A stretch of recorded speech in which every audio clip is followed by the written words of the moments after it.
Idineklara ang state of calamity sa Sorsogon dahil sa pinsala ng bagyong Nona. May live report si Chino Gaston. Chino. Gigi, malamig at walang katiyakang Pasko ang kinakaharap ng ilang pamilya sa bayan ng Bulusan sa Sorsogon.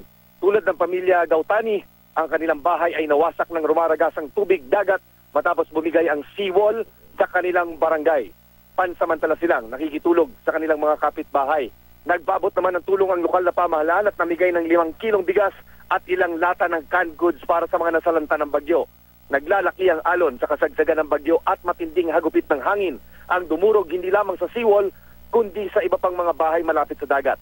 Humagupit din ang matinding hangin sa Bulusan.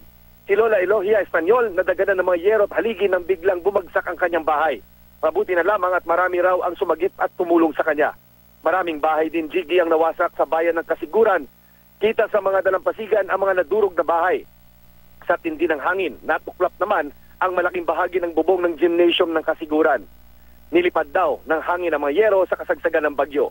Sa Irosin, natanggal din ang ilang parte ng bubong ng St. Michael the Archangel Parish Church nang manalasa ang bagyo noong Lunes. Hanggang ngayon, nakakalat pa rin ang mga bubong ng bahay sa kalsada at mga naputol na punong kahoy nakahambalang pa rin sa daan. Natuklap din ang bubong ng maraming mga bahay at maraming tao ngayon sa mga evacuation centers. 3 namang tao ang kumpirmadong patay sa bayan ng Bulan dahil sa bagyo. Wasak ang maraming bahay at nagkatumbahan ang mga malalaking punong kahoy at humambalang sa daan noong kasagsagan ng bagyo. Dahil sa laki ng pinsala, nagdeklara na ng state of calamity sa Bulan at maging sa buong lalawigan ng Sorsogon. At yan ang latest mula rito sa Sorsogon. Balik sa inyo, Gigi. Maraming salamat, Chino Gaston.